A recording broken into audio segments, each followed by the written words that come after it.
Hello ladies and gentleman, आप सभी का स्वागत है to ROG Academy show match. मेरा नाम है क्रिब्स, मेरे साथ आज जुड़ने वाले हैं universe and today we are hosting this special show match to give our boys a chance to practice.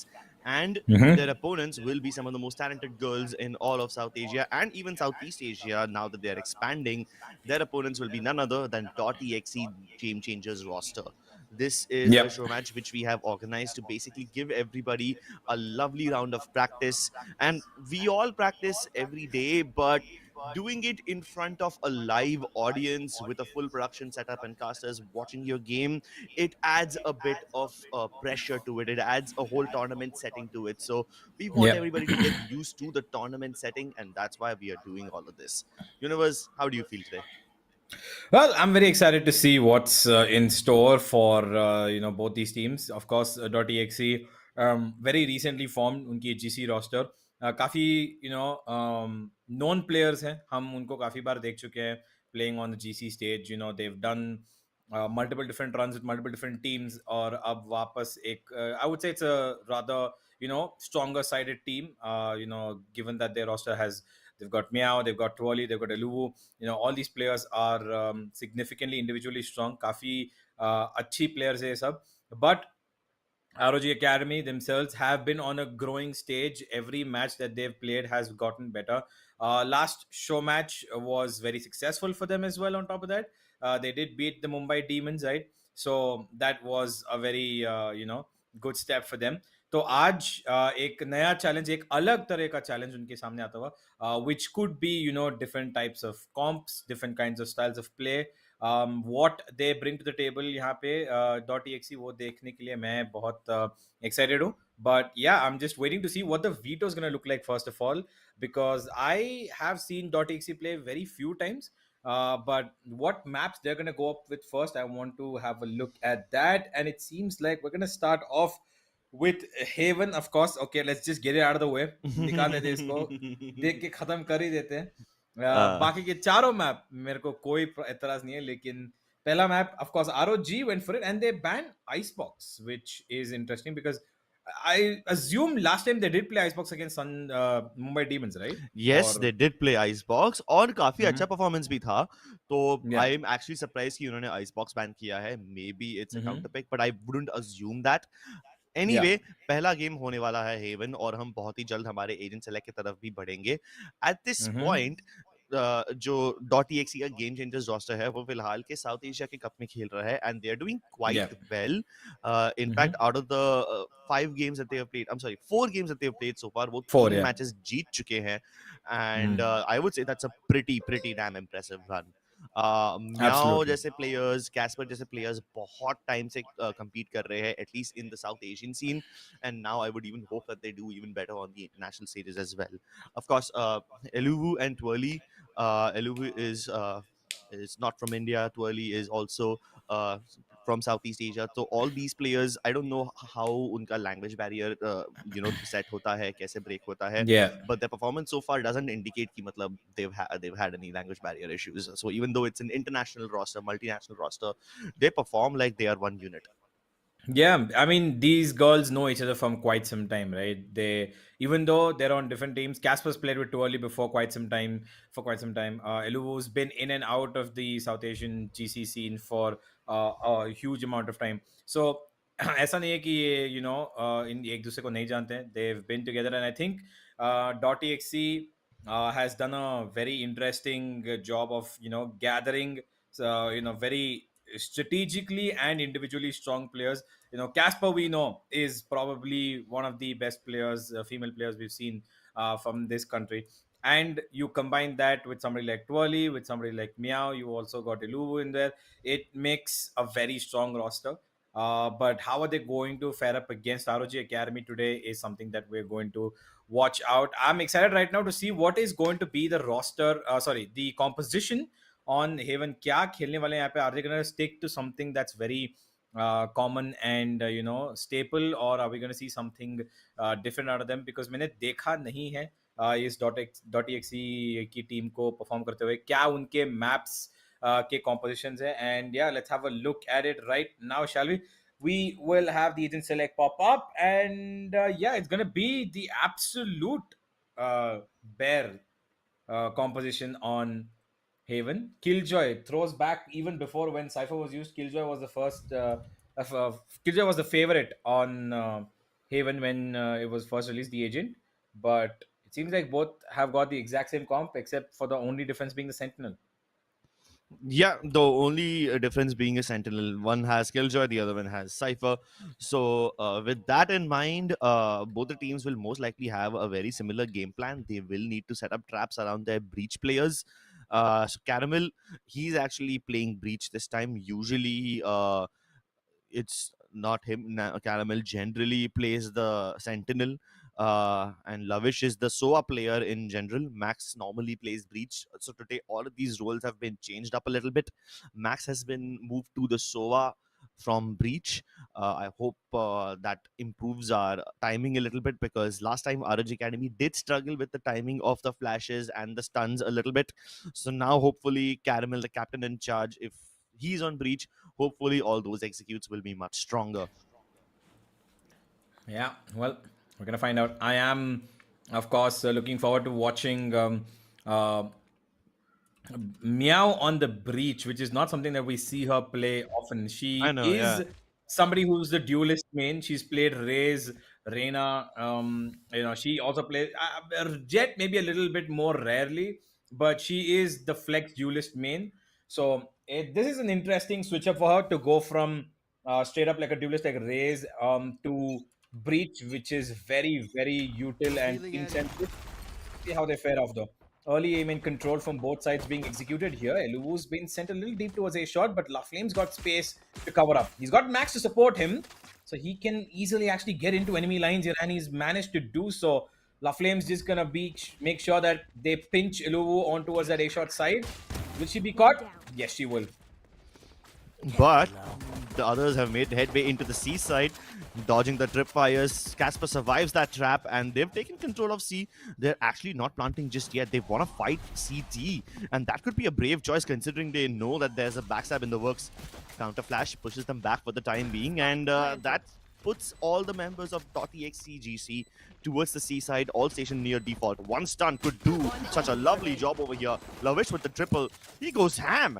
And just like that, ROG Academy have successfully retaken their pistol round.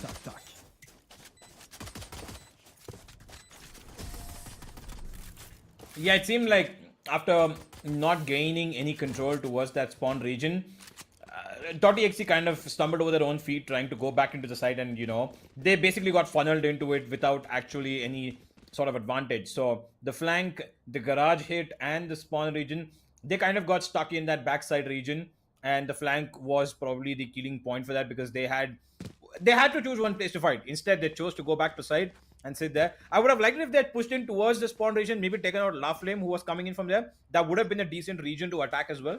But it is still the pistol. We've got potentially 5 maps to go. So maybe they will learn as they move along. Cage triggered. Got you. Gun here.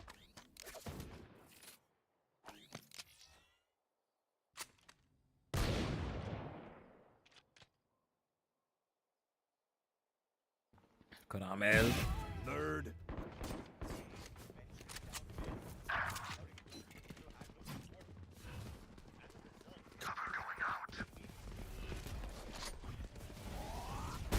Enemy kill. Oh, a little bit of a disconnect between the players, and okay, Meow focusing more on the weapon at hand rather than taking a fight in front. It is an eco, and I understand that of course, the weapon that's on the ground is a little more stronger to take the fight. But when you've got multiple players in front of you, flash is coming through. Might as well just take the fight. ROG win the first 2 rounds. A little scrappy on the second, but still a round nonetheless. A full buy now coming in place for DXE, as we will be witnessing them once again. Just a little hurdle outside that A main side, a little more densely. La Flame, keen to challenge that, does have the outlaw in his hand. So there is a great chance for him to actually get away with one there. But Casper and Twali, the 2 players with half armors, are heading in the other side. Oh, one spot gets away, takes a shot, and now they're aware of the fact that the sniper's here. Do they still want to challenge him?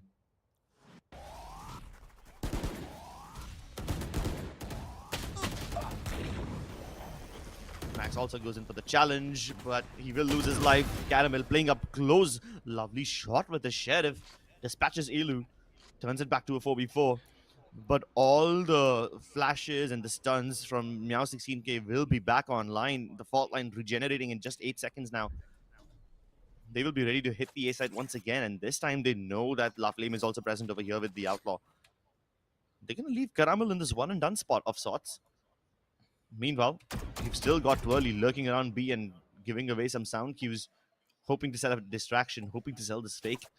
And she's managed to garner the attention of One Tap God.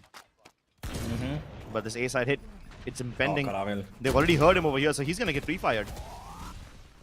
Yeah, the blind, the outlaw works for one. That's still pretty good. Meow able to manage to get one, and Casper will double that down, and Lavish is the only one left. Well, they've managed to drop 2 weapons. Lavish dropping another one here would be a little bit sweeter for this round, even though they will probably lose this one. Got no information, gonna have to jump down to wait for something, but he's got somebody sitting in under heaven, but he's ready for it, and the kid's down to pick up the Vandal. Unfortunately, too many bullets sprayed his way, and Casper's gonna take away his life. 2-1, that is going to be DXE. Yep, DXE win the buy round, and as expected, they keep most of their weapons alive as well. 3 weapons carried forward into the next round. They only lose a Bulldog and another expensive weapon, so they should be good for this one. Meanwhile, La Flame out with the Operator.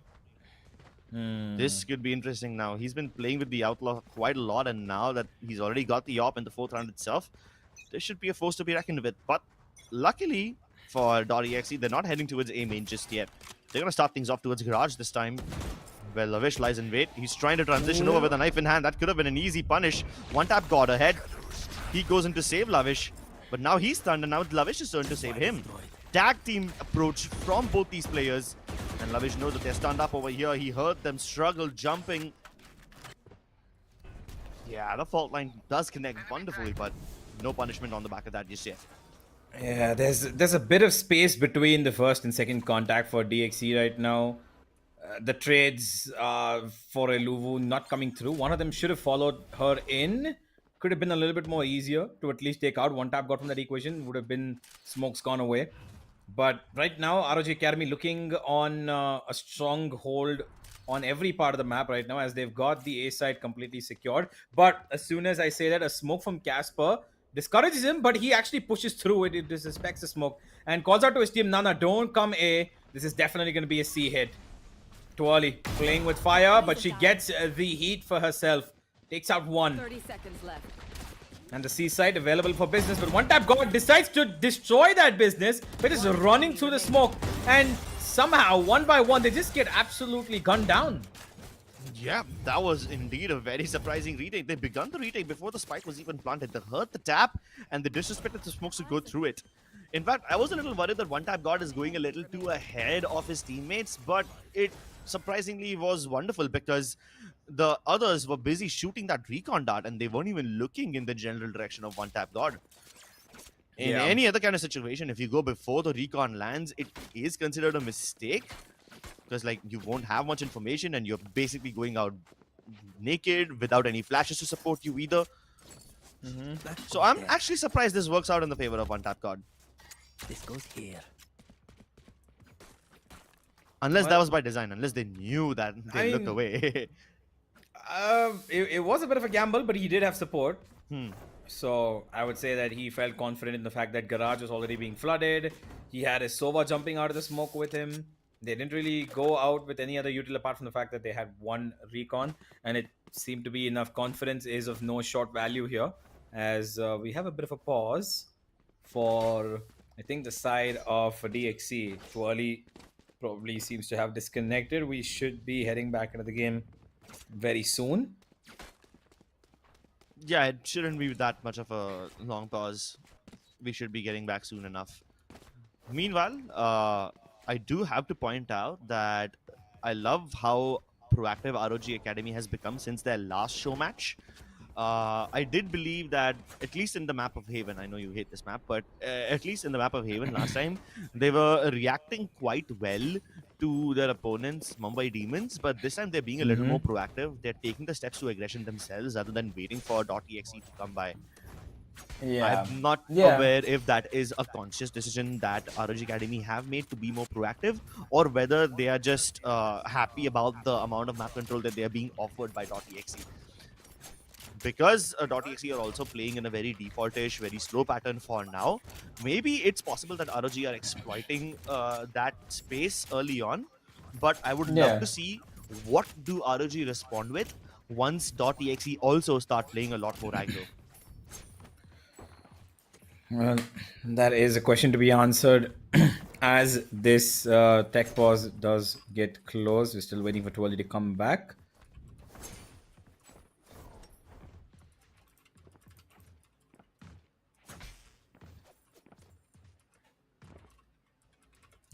The op this time seems like La Flame wants to put it towards B.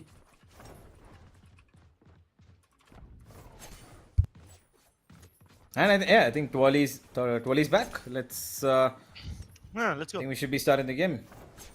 Yeah, just a bit of a ping issue to sort out, and now I think everything's fine. Oh yeah, there's a significant change. I believe Turley was playing at like some 80, 70 ping before this, and now she's at 37. So significant improvement, man. Amazing. Okay. Oh, the aggression.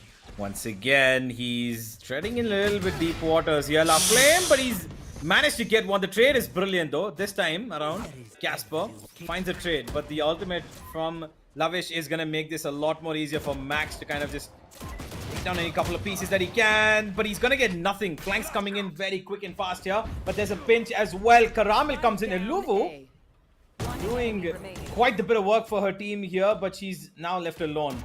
Got full armor, so it's a doable round for her. 1v2. Nothing she's not faced before. Spots one, takes out Lavish, and it's one tap God to get her through the wall. 4-1. It was a damn good effort from the side of DXC. Unfortunately, a little bit of chaos being caused by ROG Academy flounders their approach towards A main. Yeah, I do not like why Max pushed out of the smoke. He got the indication with the neural theft that there's 3 players standing right in front of him. Ideally, you would have waited for Caramel for to throw in a flash so that you can go peek them. Yeah. But he went in all by himself, even though he knows he's going to be peeking into 3 people at once. That was a massive mistake. I'm surprised he did not get punished sooner for it. Still, he did. Okay, yeah. He got punished, but not soon enough, I guess. Yeah.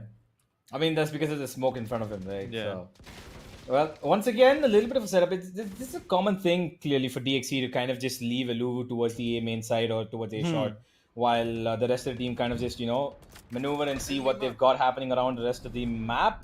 Amy searching for any sort of tripwires that she could find, but nothing of the sort because both are being set up by the Cypher on A. Lavish playing on that kill trip from heaven.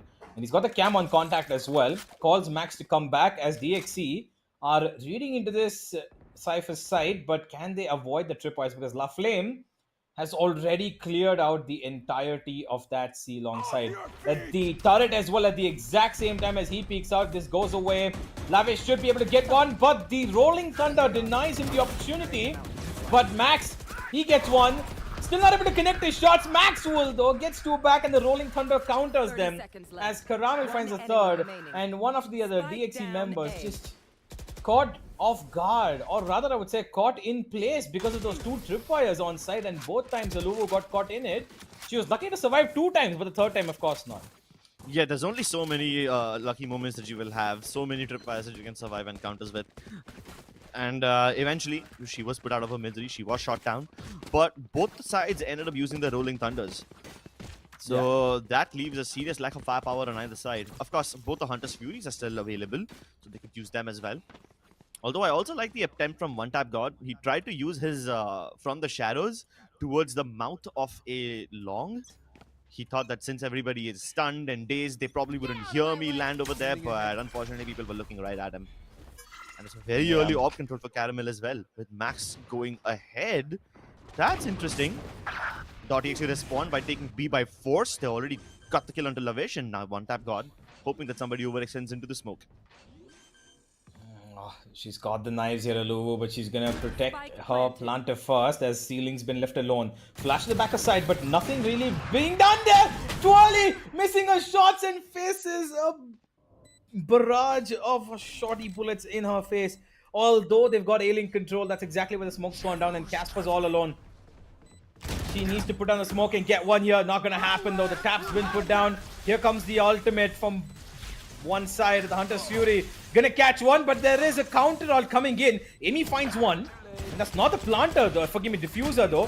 Karamil, he's sticking it down. He's holding it. He's half it at the very least. Amy, she's got it down to a 1v1 and she's gonna take it all away from ROG Academy, who got a little too comfortable there. Yeah, they got the side control, and after that they got a little complacent. They did believe that they had everything they required to win this round. I mean, they had all the side controls, they had the kills, they had the numbers advantage too. But the moment Max used his Hunter's Fury, he was instantly responded with in kind. Amy used the Hunter's Fury of Haroon, and she manages to tag a bunch of other people as well.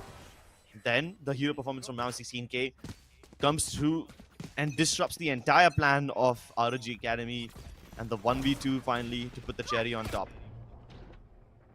Fault line prepared. Should be ripped any moment now. You should run. Ooh, that's the fault line and the lockdown. So now, lovely cover. Caramel does get the kill on too early with the aftershock, but yeah, the assassination attempt with two people going in there personally was shut down. Control smoke. It's actually being used by the attackers instead. They're forcing these fights, but they're not able to get any kills. ROG Academy losing members left, right, and center. Yeah, it's 2v4. It is a pretty difficult situation to get back into. He's got a smoke though to play with and a flash as well, one tap god. But he prefers taking the contact out here. And that aftershock's gonna force him to get out and peek, and Eluvu makes short work of him. And just with that, it's Lavish.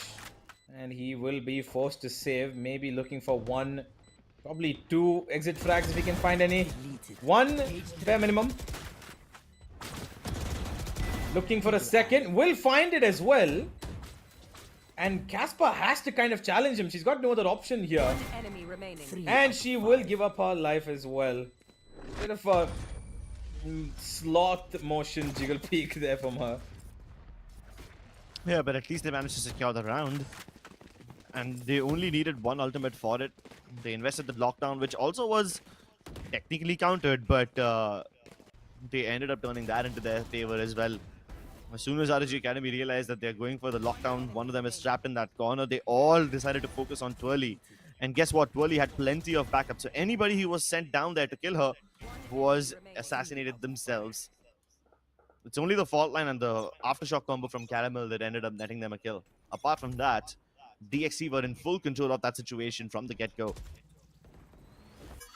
It's a very brave way to pick up the orb. Knowing that Laflame is watching a shot, knowing that nobody will challenge you, but now that he's been cut off from the action, these folks will not let him through. But I guess he's going to disrespect the smoke. Max is probably going to call the clear after his recon comes back online. But look at the amount of air control that they've established. I think this is going to end up kind of crippling them here. One tap god, yeah, he gets the first contact. Once again, ROG Academy not afraid of taking these fights without utility, it seems. They're okay with holding down contact lines that just give them these 1v1 fights, and they're winning it as well. And this is the exact back I'm talking about. Every time Twirly is in trouble, somebody or the other comes in to rescue her.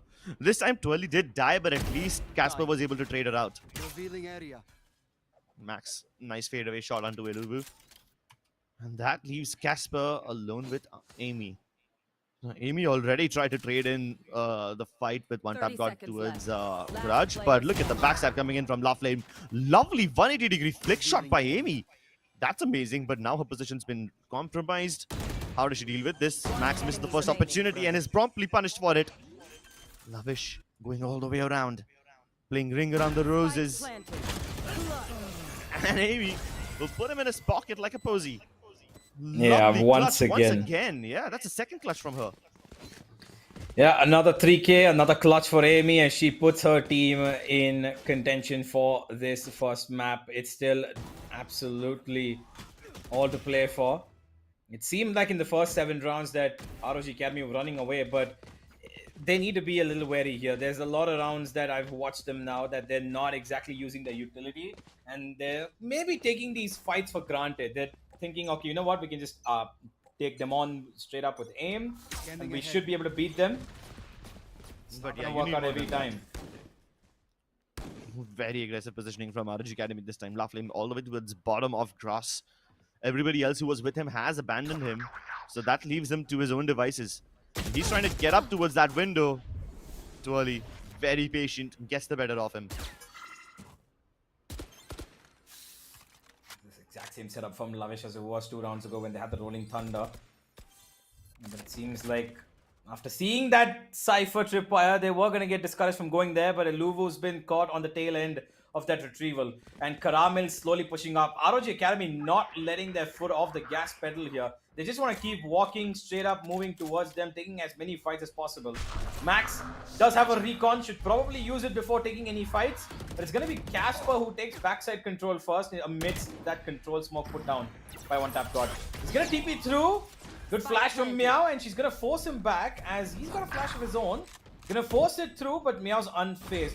She's holding down that off angle. She's got a Rolling Thunder as well, so her staying alive here, very important. And Amy realizes that that's why she's come here to help her out. But she's gone anyway. Amy does get the trade though. It's a 2v2 as Amy herself has a Hunter's Fury to secure this round. 2v2. The Hunter's Fury can be a game changer, but they need to tap the spike as soon as possible and bait it out. There it goes. Lasers, letting it rip. She's firing directly at the spike. She will actually get Lavish. Lavish walks into the laser. That was a mistake. And Caramel, he realizes the round is gone. He might have gotten the kill, but the time is too far ticked away. And the score has been equalized. .exe winning 4 rounds in a row. Well, really, really good stuff once again from .exe. First, making sure that, you know, the ROG Academy's push-ups and triumphs of trying to get mid control are put to rest, because once again, I'm pretty sure the coaches noticed this as well, and because I've seen it, and I'm 100% sure that the coaches noticed it. ROG Academy are pushing out places and just going through smokes, expecting that, you know, DXE is just gonna not check them because they didn't in the first few rounds. And they're losing out players just because of doing random pushes. Like Laflame did that push towards inside the smoke of mid window, got taken out. Yeah. That allowed them the opportunity to actually start scaling towards C, because once they broke that trip on A, it instantly pulled in the rotations because it was a 4v5. And that, I think, exactly has caused a moment of slight bit of concern for AKG, as he's going to now have to give his boys a little bit of instruction. Okay, guys, I realize that you feel the confidence, but let's not get, you know, completely out of bounds with it. Yeah. I mean, I don't really blame the ROG boys for being a little too aggressive over here, because so far they have been given the map space that they require to continue going for these backstabs. There were so many instances where they pushed out the bottom of C, bottom of A main, and they were able to get in towards these backstabbing positions. And they often got plenty of kills with those. So I wouldn't really blame them for being this aggressive if they're getting all this map control. But yeah, just because you're in a backstab position doesn't mean that you will be successful at it. And the last 2 backstabs have failed spectacularly, that too, for ROG Academy. So it's about time they temper it down.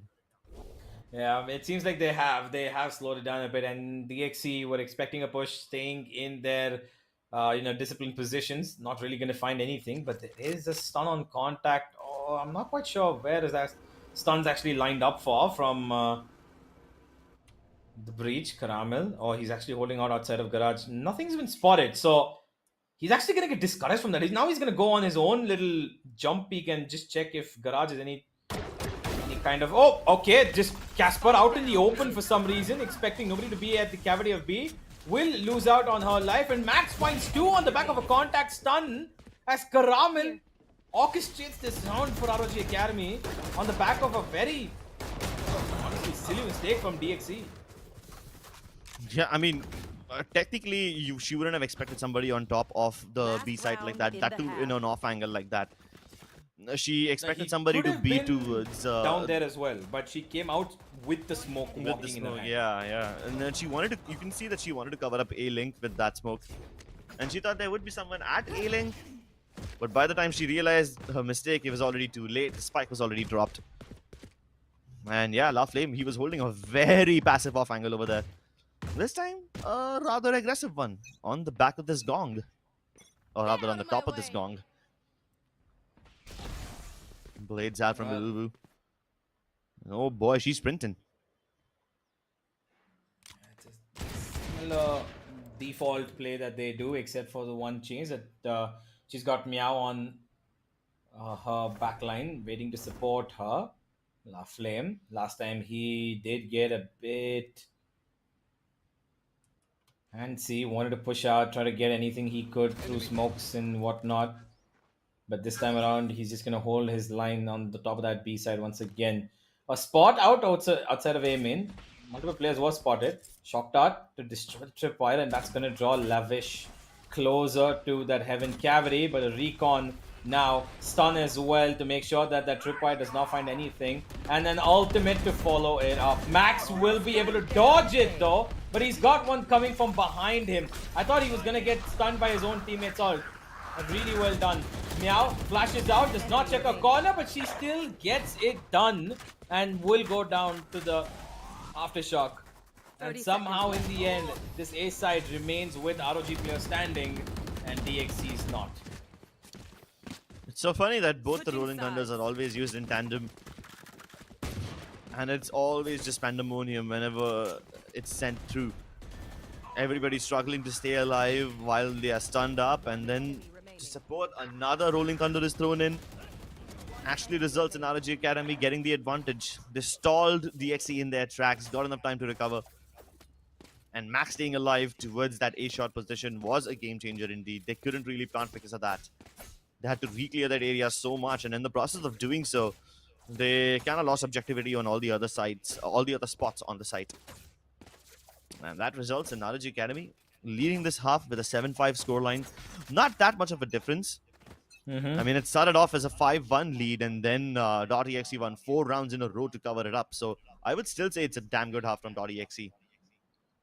Absolutely. And now they're going to be letting go completely of C to play on retake as ROG Academy do the perfect read. They get into the side very, very quickly rather. It's just been 15 seconds into the second half here.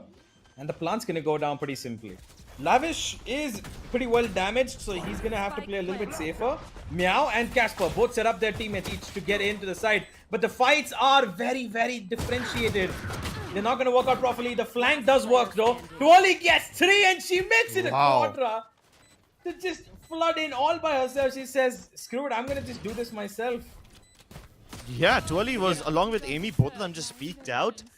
And my goodness, Tuoli ended up cleaning house. Yep. She just transformed into Thanos for a second.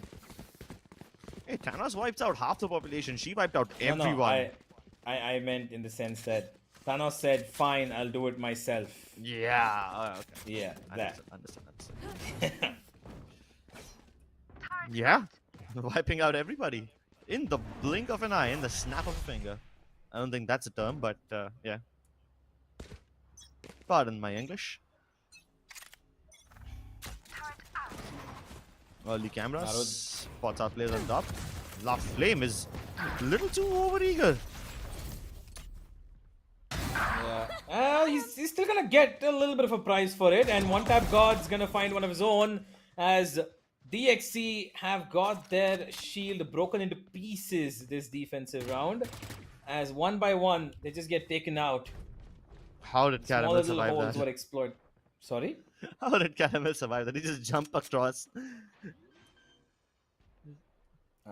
Like he was walking in the park, just jumping across, la la la la la, and he crossed it. Well, this has left Meow alone with Tuoli, and both of these girls have got such tall tasks. Weapons, and it seems like they don't even need those weapons. The sheriffs are more than enough to cover up for this. A flawless Thrifty from the side of ROG Academy to keep things in their hand, as EXE will be having to be a little more cautious this time around. Yeah, but at least ROG didn't recover any of the weapons from the fallen DXE members, so they have to purchase weapons of their own. And they're not even going in for a full buy. They're still keeping it tempered. There's one Phantom in the hands of La Flame. Everybody else is going to stick to Spectres, Sheriffs. There's an Outlaw with Lavish. Oh, yeah, wait. One Tap God just got out a Vandal of his own as well. So there's two expensive weapons on ROG Academy.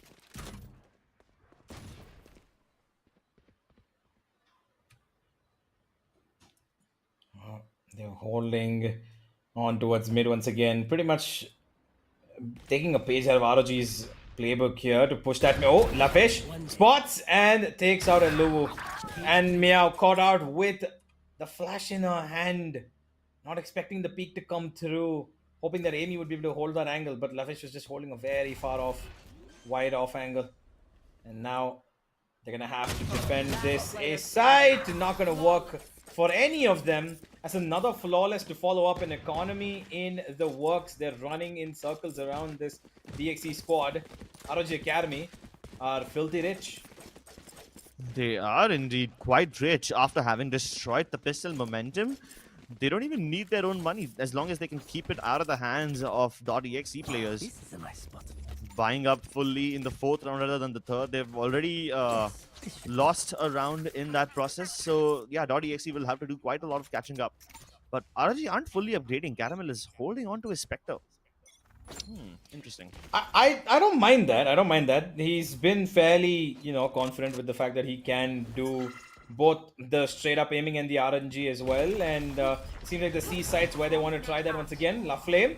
He's got targets, but he doesn't look at either of them. He looks straight towards one, and Tuwadi manages to get a double once again. She will get taken out by the Spectre. And One Tap God doubles that up as well, but Casper playing around with her own smoke, tries to be a little sneaky. A ninja, if you could call it so, but it's not going to work out. Spike planted. Eluvu and Amy Player standing. will get one of them taken down. Lavish is going to manage to get away, and One Tap God finishes things off through his smoke. 10-6, and ROG Academy steamrolling the second half after losing the pistol.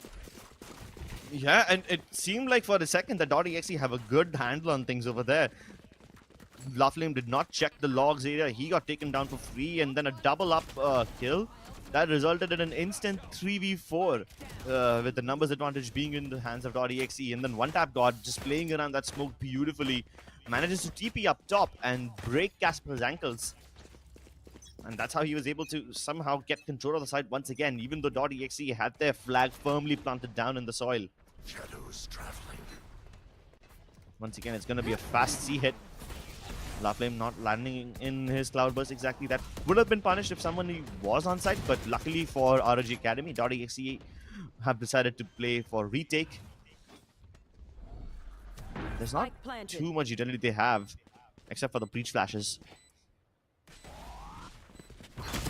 The breach flash is not going to warrant them anything except for bullets coming their way. One by one, they just stand their ground and take them out. It's just, once again, a bit of miscoordination here from the side of DXE. The fights are not exactly, the utility, they've clearly, you can see, you know what, I'm going to flash here, I'm going to do this, I'm going to take this fight, but somehow the minute they enter, it seems like it's a bit of a different story. They're not able to keep their feet on the ground when they need to. Yeah, and that does result in them slipping down all the way towards 11-6. That goes there. And finally that prompts a timeout from Dollar. Dollar, by the way, has had quite an interesting career so far. I've just looked up his VLR, and he used to play a lot in the VC European circuit. Has also played in the Spanish Challenger League. So he's got quite a lot of that European experience coming through. That combined with the typical Southeast Asian firepower, this should be a winning formula.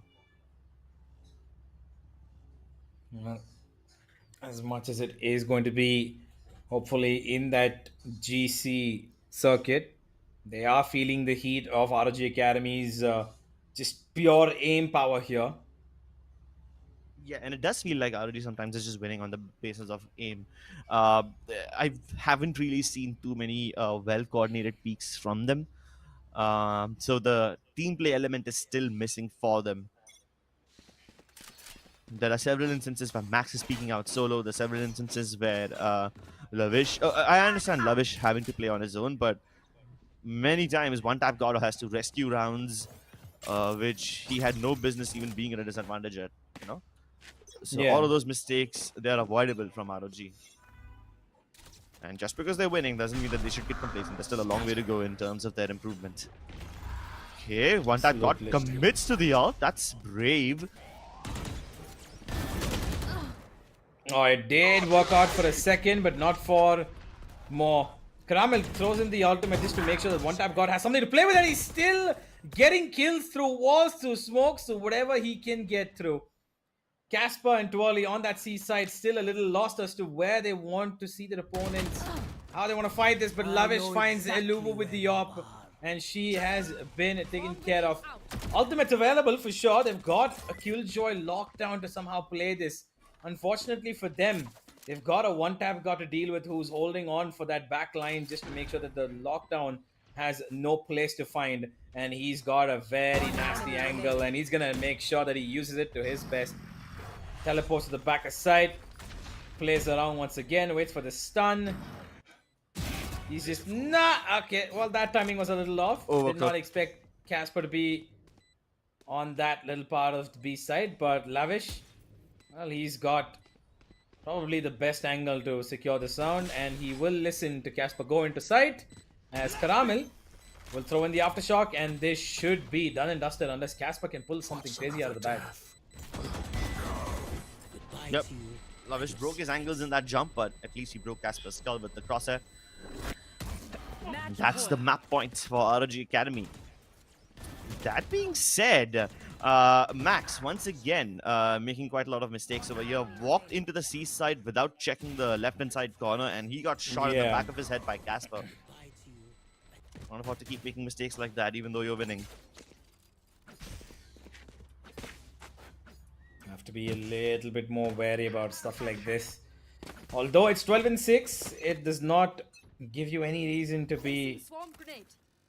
ahead of what you think you can do, what your capacity is in terms of a team, not as individually. But Caramel, with a little bit of support, manages to find Eluvo. That should be the beginning of the end here, unless once again we see Twirly with her individual brilliant take something out. The ultimate goes through and it's actually going to attack one of them. The Flame's going to get caught in it, and it's most likely going to be his demise. No, he dodges it at his foot's distance away. And here we go. A lot of ultimates. Another Hunter's Fury being put down here just to cause in trouble. Caramel and Meow exchange frags here, but it's going to be ROG Academy. Still standing strong, but will they be able to get anything out of it? No, says Twirly once again for the clutch. She seems she might be up for it, but the stun is perfect, and Caramel will make her life end right there. Well, that was a messy retake. You have the Hunter's Fury from Max going through while his opponents are rushing him down. So that was a bit of a kerfuffle. At the same time, if it wasn't for Love Flame getting that double kill, I think a lot of them would have had a very rough time, because I do believe that there was a bit of a miscoordination between the ROG members as well. They couldn't decide whether they want to stay on the side and tank the lockdown, or do they want to fall back away. Caramel fell back, and he actually had a lovely scoreline today. He's carrying basically 21 kills from Caramel with only 6 deaths. That is an insane KDA. Yeah, well, that's almost a 3.5 KDA there. And that is a 3.5 KDA actually. And he's been pretty good on that breach, it seems. It doesn't matter what you put him on. He's played this, Flash Initiator now. He's played the Scanning Initiator before. And he's also played the Sentinel Need Be. And to top it off, he also plays a Viper if you want him to. He's played the controller as well. So, except for the Duelist, he's played everything and he excels at it pretty clearly. Caramel's got what it takes to lead a team, be strong, and also aim as well at the same time. So, a very strong leader will obviously give your team a lot of confidence, as they did have across the entire map. But we did see moments of brilliance in the first half from .exe, but the second half, after that pistol, not a single round gained. Yeah, that was actually very surprising. Even I was taken aback by that. I did not know that in the second half, ROG Academy could show up in such great manners. Of course, there were some unfortunate incidences as well. Great clutch from Amy as well. She clutched 2 rounds actually, and this was the start of the comeback, or rather the mini comeback from .exe in the first half. Actually, they were down 5-1, and after that they were able to put together 4 rounds in a row, which tied up the scoreline at 5-all. And from that point onwards, I was actually worried about the members of ROG Academy because every time they would manage to corner Twirly or trap her in a corner, just she would always have backup from her teammates. And as soon as ROG Academy dove in to assassinate her, they themselves would be killed off. So that was some lovely trading from the members of .exe. Even the objectivity was amazing when they managed to get the plant. They wasted quite a lot of time and made sure that it can't be diffused. But this is where the mistakes start to begin. Yeah.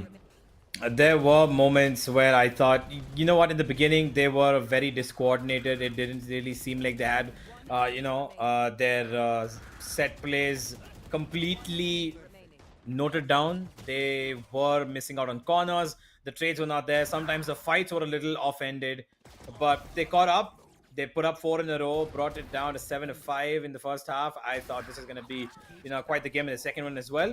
Unfortunately for them, it's just that they could not hold their ground when it came to ROG playing in these sudden offhangers. Like, when that one little point where Meow held the flash to go in towards their spawn to try and blind out the opponent, it felt like there was a very clear difference that ROG's 60 to 70% of focus was on aim duels, whereas DXC's 60 to 70% focus was on utility dump.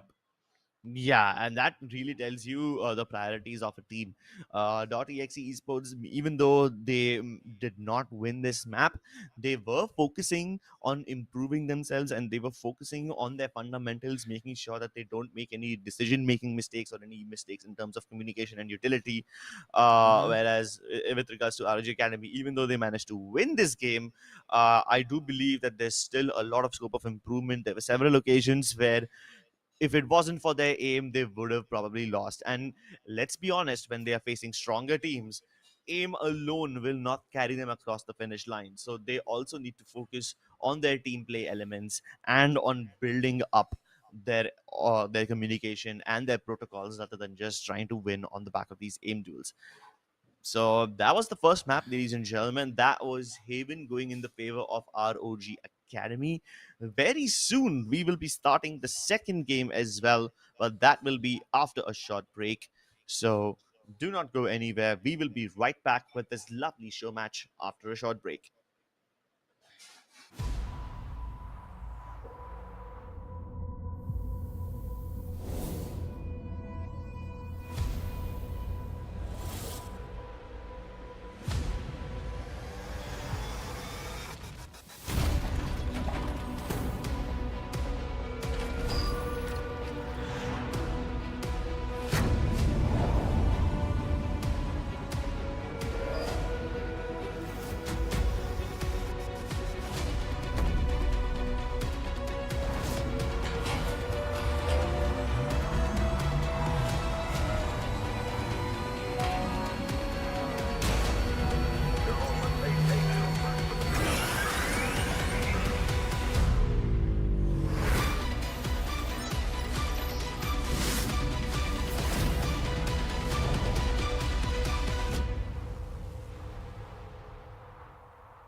Hello, ladies and gentlemen. Welcome back to the ROG Academy Valorant show match.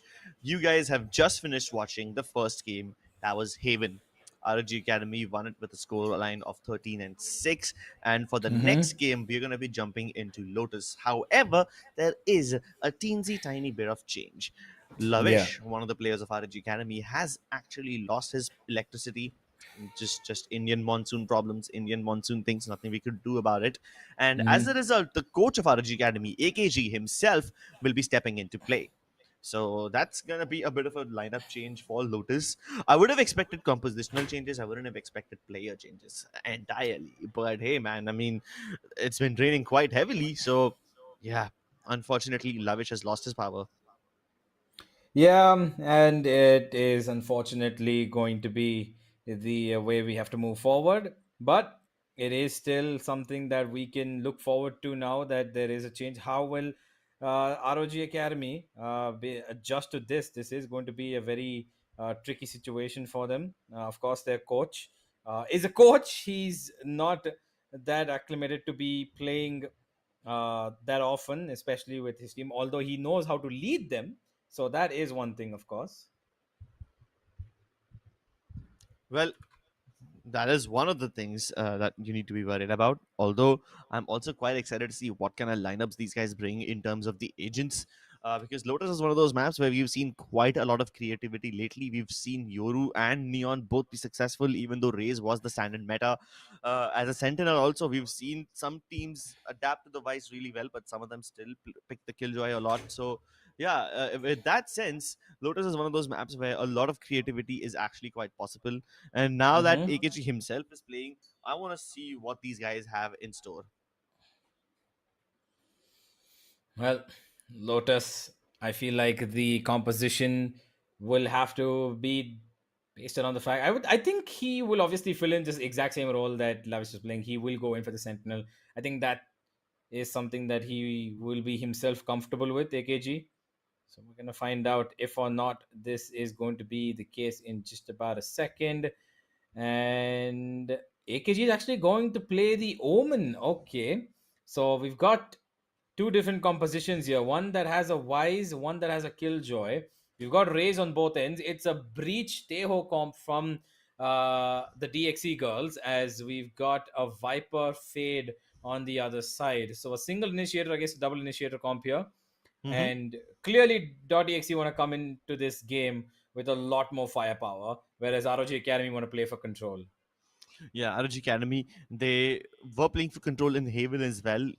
They tried defaulting quite a lot and they were often able to get into these backstab positions. And I'm guessing that's the similar kind of playstyle they want to approach Lotus also with.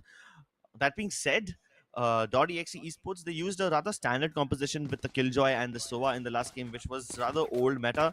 This time, this is perfectly 2025 meta. You know, it's new, it's Mm-hmm. fast, and it has a lot more brute force approach rather than a slow and steady approach. So I wonder if the ROG Academy people can actually handle all that heat.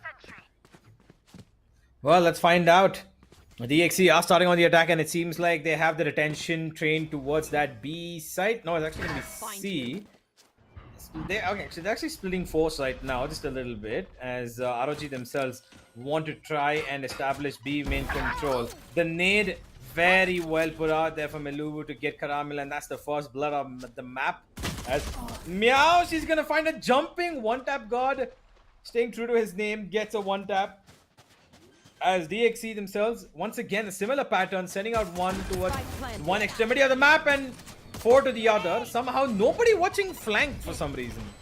I mean, they didn't expect the flank to be so quickly. Now 16k just reported one tap god as the only person coming in as a lurker from the backside, so they wouldn't have expected it this quick. La Flame sacrifices his life to get the half defuse done, but I wonder if it's going to be any help. Max ducking his head down, sticks it all the way through, and that's a rather bold approach from ROG Academy. Yeah, the Completely- problem. Yeah, go on. Completely ignoring all the DX members who were trying to guard the spike.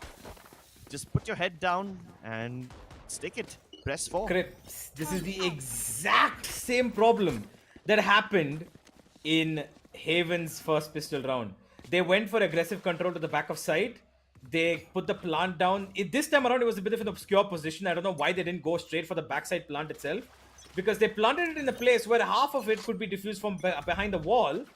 Not expecting that somebody's going to come on the flank. But when they saw the flank, they should have covered it up. So, a little questionable decision making here from DXE in the pistol round once again. But Caramel's double shot, the collateral from the Outlaw, just makes their wounds that much more spicier. As now they're heading in towards B, the remaining 3 women, to find a turret and a love flame waiting for them. And now that's been joined with a Killjoy as well.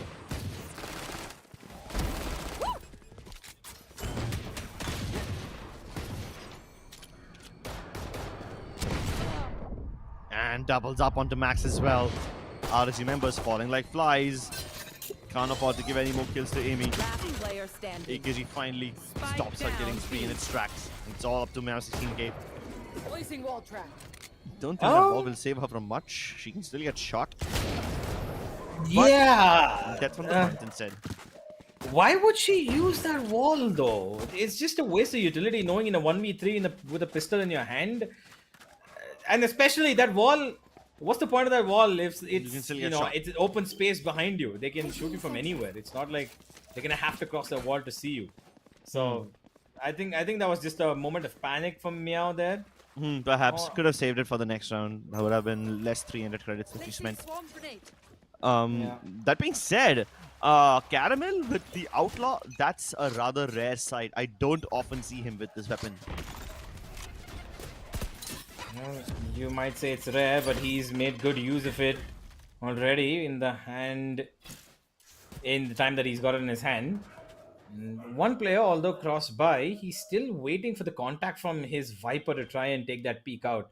So it's a risky setup here, but now it is a setup that they're going to have to kind of force their way out of.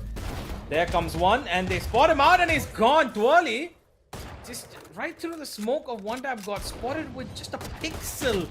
And somehow these single shots of the Outlaw working, because most of the DXE girls ended up actually using quite a bit of their money in the previous round, so half armors, but across the board, which has now turned into a massacre thanks to these Outlaw shots from Caramel. One in the bag. That's it from Meow here.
Whoa, hello, ladies and gentlemen. Once again, we apologize for all the technical issues, but it seems like we are back. We should be ready to start this game once again. There was a bunch of tech issues today, man. I mean, not gonna lie, Oh yeah. people have been losing power left, right, center, and it's not just one person. You know, at this point, I'm just starting to believe that the entire country is going through these problems. I mean, yeah. So, people from different cities losing power at different points of time. If that's not one giant coincidence, then I don't know what is. Well, unfortunately, this monsoon season hasn't been kind to us, especially as gamers, because well, the electricity, the internet, all the issues pile up together. Thankfully, we've got everything back online and everybody's here. And I believe we should be good to go. And ladies and gentlemen, in that time, you would have noticed that ROG Academy have ended up winning a fourth round as well, which, of course, did happen whilst the game was still going on, unfortunately. So we should be moving on ahead as we will now find them once again defending the DXE attack, who now have a rolling thunder at their disposal. But to counter that, ROG Academy also have a Killjoy lockdown if in case need be. Yeah, that ultimate is also prepared. One type god should be ready with his Viper Spit soon. Max just 1 point away from the Nightfall. Apart from that, the closest ultimate that's about to be ready for the side of DXE is the Steel Garden. They've already got the Rolling Thunder, so I want to see if they use it right away or no.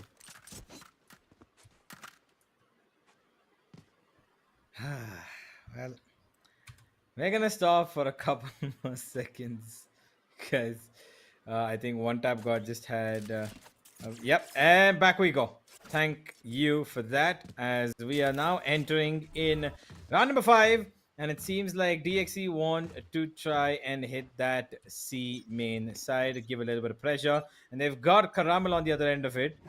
As we are now going to see DXE take a bit of a front foot on that C side and seem to have gotten decent amount of control. But okay, Caramel going for a very, very early Killjoy ultimate. It seems to pay off dividends here as one tap god, Caramel, all of them, they just find one each as they push out outside of B, and everything has just fallen to pieces here for DXE.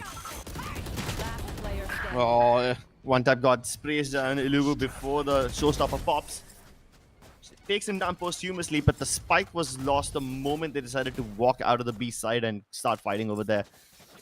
That was a well-orchestrated push and pull play from ROG Academy. A very early lockdown commitment from Caramel did surprise me, but the follow-up that ROG Academy did, because they knew that the lockdown would push the people away from the C side, push them towards spawn, and that's when ROG Academy decided to fight them from the B side. And yeah, they were prepared for it. So once again, ROG Academy get the early man advantage and managed to convert it into a spike drop and into a round.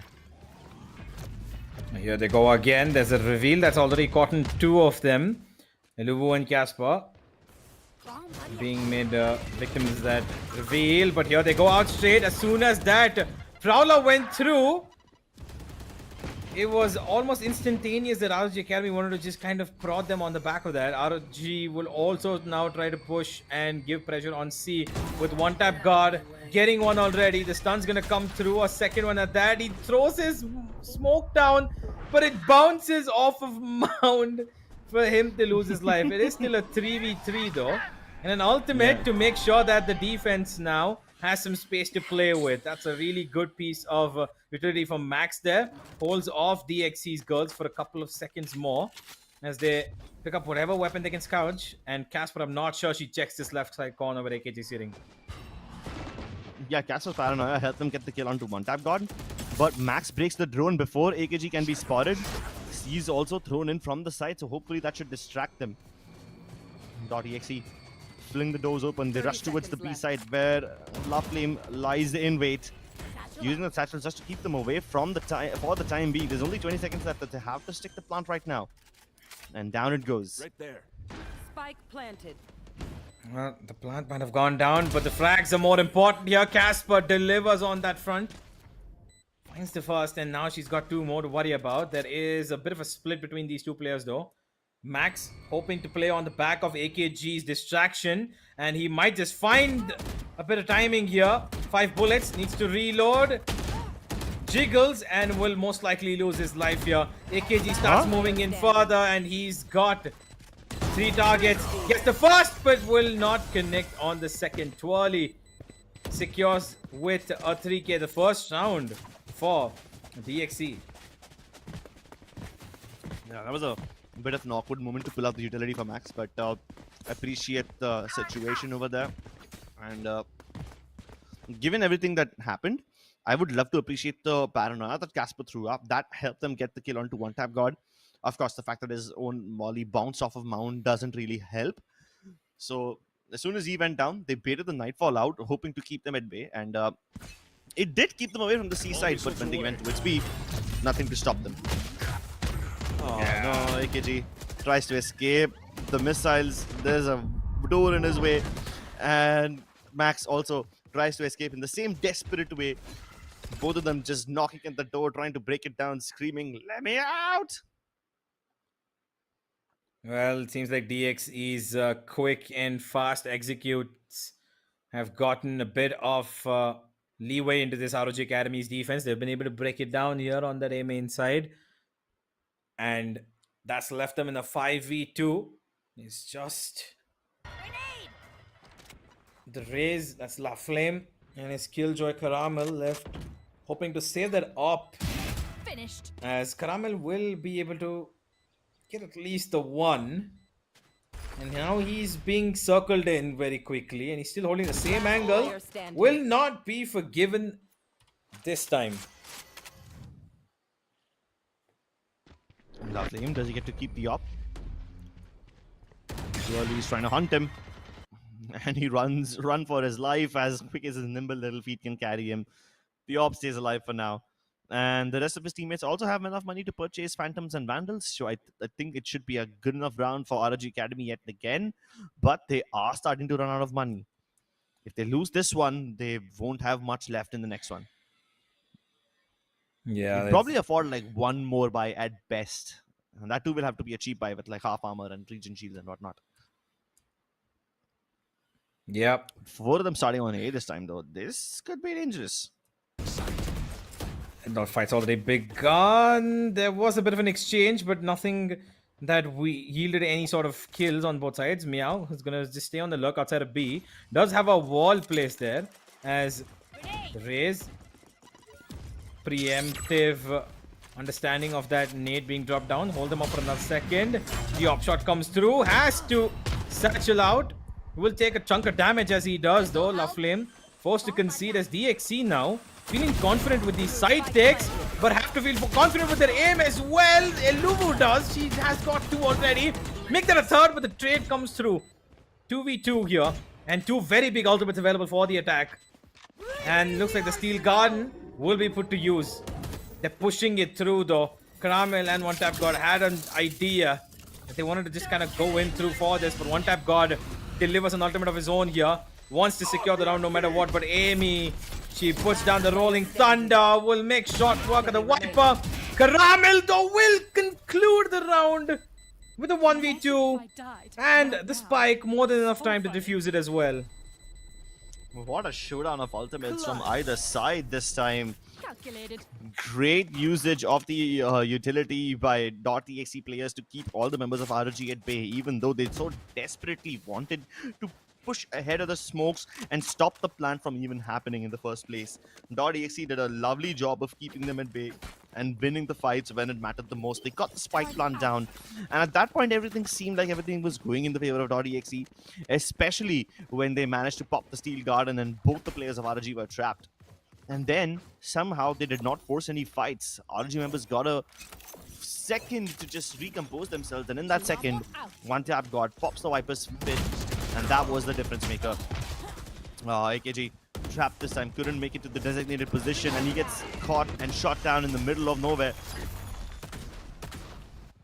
Now that the coach has been taken out, he can probably take a backseat and command his players about what to do. And so far, ROG Academy have decided to respect the rubble area.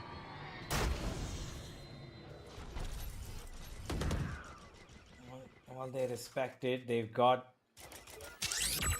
a bit of a lurk as well to worry about. Meow's still holding outside of that B main side. Max playing with fire here. Needs to be careful. He has utility. Throws it to the other side. And instead, Karam is going to take his place in the afterlife. He will just about find a timing to try and take out the player right before he gets stunned. But it's not going to work out. Here comes La Flame. Gets the first. The op in his hand does not check under heaven. But one tap God does, and he gets the kill on a reloading twirly. Mia 16k will be the one to somehow put the nail in the coffin for this round, as DXE will manage to put a third on the board. What a labored round from the side of ROG Academy. Quite a lot of individual gunfights, and yeah, sure, I get you wanted to play for timing, you wanted to catch your opponents off guard, and you did manage to do so on a couple of occasions, especially getting the spike to drop and whatnot. But in the end, all that's going to do is boil the situation down to a 2v2 or a 1v1, and in that kind of a situation, you can't really trade each other now, can you? This time, ROG members deciding to play aggressively towards B. 3 of them stationed over there with Caramel and his trusty Sheriff trying to do God's work, trying to do all the heavy lifting alone. Max's Sheriff will also sing the songs of that towards A. So one frag towards C, one frag towards A. ROG Academy have the numbers advantage, and one tap got chasing Casper before she can get into the side. Well, that ultimate AKG just checks it out, make sure that nobody's trying to play any cheeky angles, but no, they run away. DXC, Iluvu and Amy have to find themselves any sort of opening, and Iluvu does that. She's got 2 in a single spray down.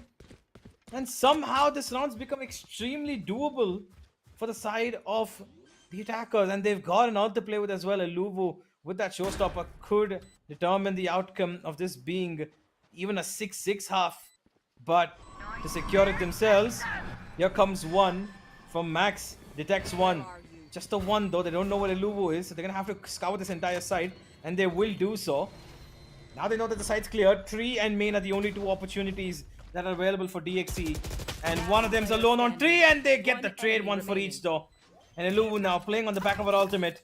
She's gonna hold down the ground. One tap God is playing too close to the wall. She misses the ult by quite the mile as well. One tap God's gonna try and stick it down, but the nade and bullets will still make him succumb to this round. 6-4. What in the world just happened? My god, 2v4 clutch from the side of .exe Game Changers. And it all comes down to Iluvu lifting the team on her back and carrying them across the finish line. That double kill while they were transitioning from the B side towards A, that was everything. It opened up the whole world of opportunities for them. And then all she had to do was use her utility, use the ult, the nade, to keep the diffuser at bay. And that was something she did perfectly. Dodges the C's once again, gets past Rubble. ROG Academy wanted to stop them in their tracks, but it seems like they will have to fight them fair and square towards Tree now. La Flame lies in wait here. Waiting to swing the door open, waiting to pop the button. Bring them down. Max looking to see if there's anyone that can be spammed. Orb taken. They're trying to force the issue. One tap God is trapped over here. The Aftershock will push him out and into the crosses of Casper. Oh, Max once again, he's taking these fights in regions where he shouldn't be. He's getting a little overconfident, and it's been visible from the previous map as well. So I'm not sure why, but DXE once again running away with a couple of rounds strung together in the first half. Will this be the map where it changes in the second half is the question, because well, I could say that almost everything is being done right by ROG, except for the fact that Max is just constantly finding himself out of position, taking fights that he has no business taking. Exactly, he's taking those fights in positions where he has his teammate available. He has La Flame next to him. He could have communicated that, hey, listen, La Flame, we can peek together. Or maybe La Flame could have told him, don't peek just yet, we'll fight together. So all of those mistakes could have been avoided if they just played together. That would have been lovely. Cover going out. That being said, even AKG, even though his utility is on point and his communications are on point, he hasn't been able to get a bunch of kills himself, sitting at only 2 frags for now. Meow 16k once again dispatches Max off, and that's the A side completely liberated. The only hope that ROG have of stopping them on A is to now intercept them before the toss screen drops. And one tap God, he is good at that interception. Missiles aimed right towards him. Now the special delivery stuns him up, but they don't follow up on the back of it. They let him live another day. Now it's a race to the C site. Can .exe get there before ROG can? Casper fakes the ult, can send it instantly, not even using it for information. And AKG has called it out. They know they have no choice but to come over here. He does get shot down through the smoke, but Caramel, they're coming to break his lockdown. Can Caramel hold on? Gets only one. And the lockdown's out. The timing, it's so terrible for Eluvu. She tries to put the boom bot out, and one tap God peeks her at the right time. And even the last player was just planting the spike, so one tap God can spray her down as well. Oh my god, what on earth is happening? It's clutches upon clutches in this game. A 2v4 clutch from .exe in the previous round, and now a 1v2 from one tap God. Yeah, he did really well in the beginning as well towards the A side, where he was able to get 2 there and then still survived. That ultimate from Casper was just to pick up the spike towards A rubble, which was left and well read as well. From one tap God to just stay there, wait and see that they've rotated away. Yeah, they're gonna just take the Omen ult to get that spike out. But unfortunately for them, they were already prepared and waiting on that C side with multiple players. So DXE have to be very, very wary of how they play the second half now, because ROG Academy are very meticulous on their attack, and we've seen that in the previous map as well. Second half on the attack is where they thrive.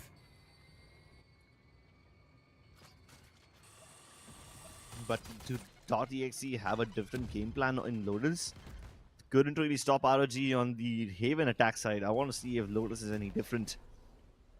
La lane, exploring C, just putting out some shots over there, hoping to sell his presence. But then he walks, he doesn't even walk, he runs all the way back, which kind of makes it obvious that he's falling back. Anyway, that doesn't matter now that A rubble fight has started. Casper stuck, Max puts it off. And even Twirly can't really come into the rescue. Max dispatches her as well. Lovely headshot from the Ghost. He survives at 12 HP. And that's drawn the rotation from Amy and Meow16k. They're both coming towards A. And now Meow16's wall trips towards C as Caramel crosses it. So they just ran around the entire map for no reason. Yeah. And now that they've got a world in front of them of players, Meow's just got a flash to work with, and Amy does have a little bit of utility. And Max is just a bullet away from a wall, but Amy seems to just want to challenge them without any sort of utility. No flash even. And that will only grant her 1 free kill, nothing more. And AKG taps Meow straight through, as that's going to be number 8 for ROG Academy. And they're feeling the confidence once again. Well, that was the pistol round once again going in their favor. So that means ROG has won both their pistol rounds so far. Now, that's a very good stat to have in your pocket. Better than that, they were also able to win the second round in the previous game after losing the pistol, which somehow does even more economic damage to your opponent. So ROG Academy have almost always had the upper hand when it comes to the start of any half in this series. Oh my god. Peek at a B, they were forcing the fight over there, but they get completely sent back with the Bulldogs. The Prowler doesn't check Meow. She has the chance for one sneaky kill. Toxins going up. Ooh. Well, Caramel is constantly feeling his aim be on point. He's taking fights that he knows he's gonna win! And Laflame just jumping around Casper's screen like a little butterfly and has stung her like a bee. It's only Meow left, and she's gonna try her level best to drop maybe one weapon. But AKG calls his team He says, don't let her live, don't let her survive. But he himself ends up giving Die. the life. Float like a butterfly, sting like a bee. Yeah, that's Meow 16K's motto. Fortunately, if she had something bigger than a classic, that would have actually stung quite a lot. But all is well that ends well. They were not supposed to win that round anyway, and they managed to get ROG to drop a weapon. So they're forced to reinvest once again, keeping their economy that much humble. But .exe have a buy now, and Casper buys the Bulldog with the full shields. One tap god once again looking to venture out into the smoke while the rest of .exe are speeding up towards the B side.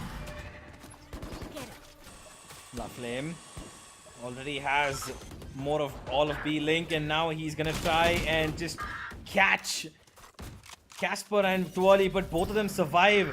They managed to get one kill each as well, and they've made this a very doable round here. The plant's not yet gone down for the attacking side, so ROG Academy try to change their strategy, move in towards C. Razor Wines to protect them for a couple of seconds here, but Meow will go down to the second frag. Flash, Max, again, looking for the challenge, but Amy's just gonna give it up. Max is running back now. And Caramel, I think he's the one who's made this call to come back towards A. But he's got Casper and he's already spotted her. Casper's gonna jump peek, wait for Twirly to join her as well. Unfortunately, no more utility available on the Teho. Sad world now that we live in. Teho's got no more utility after using it once. I'm just kidding. It's the most, it's the best world there is. Ideal world, huh? Indeed. I mean, hey, that character had to be nerfed like a while Had ago. to. Worse than Chamber, I would say. Yeah, That's you a know what? lovely Screw kill it. then. Nerf Chamber again. That's a lovely kill that Caramel got, and it clears the path to C side. Have to give credit where it's due. ROG Academy have been bamboozling .exe quite a lot. Missiles once again available for Twirly, and as they look towards Caramel, Max peeks out and shuts them both down.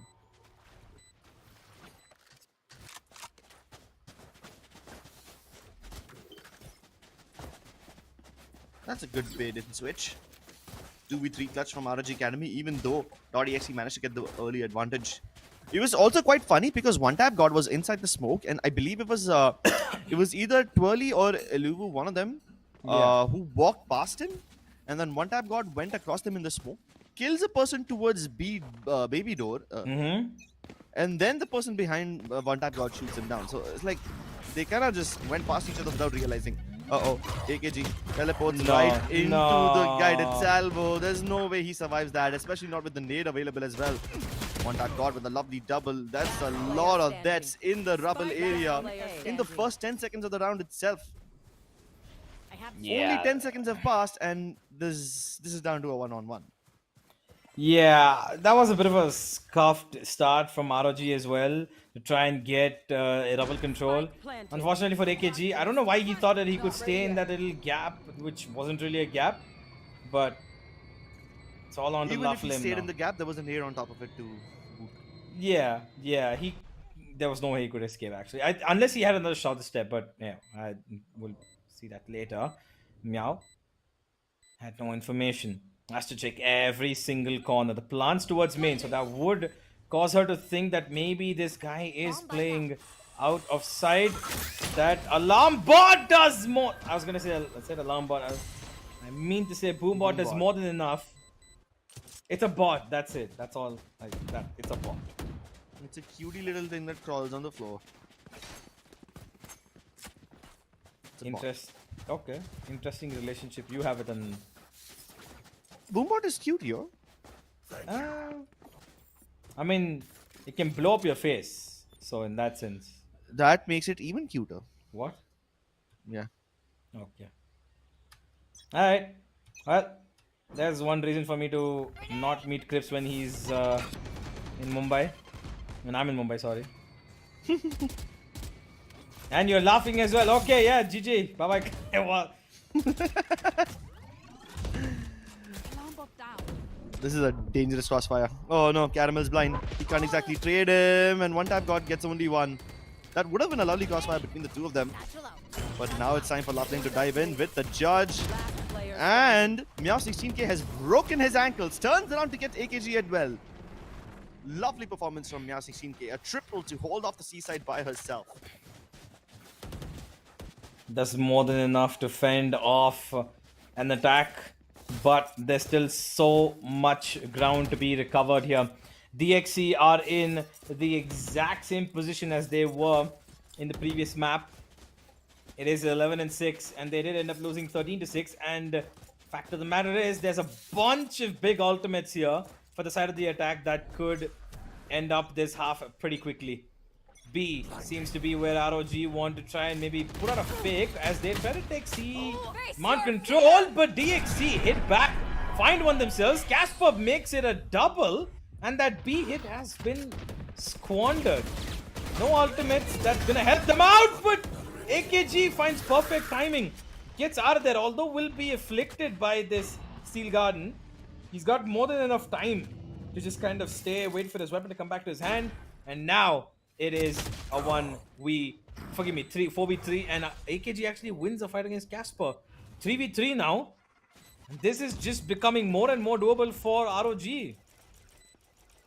Yeah, the odds were stacked against them, and now somehow they have managed to regain control of the situation once again. Lovely stun. Max, unaffected by it, continues to fight, and he wins the duel against Iluvu. That special delivery should be good, and AKG tries to come ahead to dodge it. Spike being stuck now, and Max has to go all the way around. Can't shoot at Amy. She's actually in the open. He would have been able to shoot her directly rather than going for the wall bang, but the spike wasn't exactly planted in the corner. Yeah. The round for DXC to come through here thanks to the back of a little bit of smart utility. But the beginning was pretty great, even though that ultimate came through. AKG unfortunately having to take a 1v1 fight, and Max in the end was pretty darn low himself. Nothing more that he could do there, as now AKG has to command his squad in an eco round. Once again, that similar kind of B hit, but it seems to be this time it's turning out to be a fake. DXE though, however, have taken extreme A control and are pushing in through the smoke as well. They want to absolutely force them through towards that C side where they've got two players waiting. But B has been guarded by just one wall, which ROG are completely unaware of. And they're letting it stay the way it is. Yeah, ROG are showing their presence across every part of the map, but the .exe players, they need to be wary of this showstopper. Now 16k tries to hide inside the smoke, will be blown to smithereens. AKG teleports on top, but Amy is ready to intercept. Almost wins the fight against Max as well. But this Armageddon, it forces them to clear out the areas, and Twirly uses that Chaos to her advantage, gets a double. Elubu chimes in with one of her own. And Max is left at 5 HP, bleeding internally and hemorrhaging. He will finally be put out of his misery. They want to dance? Round number 8 for DXE, and now they are feeling a little bit comfortable as rounds have been going their way. And even though there have been ultimates committed, it's still very, very doable for ROG to finish off this game. There is a timeout here from the coach just to make sure that nothing goes out of place just yet. They've got this game still in the bag, but how far can they hold on the pressure of DXE? And I feel like now it's a time for those ultimates to come into play, because they do have the Viper Spit and the Lockdown as well, which is a deadly combination. And when put to use properly, especially I would say on that C site, it covers a lot of ground for you, because if you're able to get your Viper a little deep towards the back of C site and he can put down that ultimate to cover off most of spawn region, it just basically cuts off an entire portion of DXE's retake that they might think that would be available to them. So DXE need, I would say, be a little bit more strong-holded on the side of C rather than any other part of the map. I feel like giving up A control is okay. I feel like if somebody can hold up an op outside of A would be great for them, because C is going to be very difficult to retake if ROG decide to go there, and it seems like they are. Yeah, but so far, .exe have done a good job of keeping control of the A side. Even retaking over here has been quite nice for .exe. So I guess that's one thing that is working for them. I don't think they would want to change that.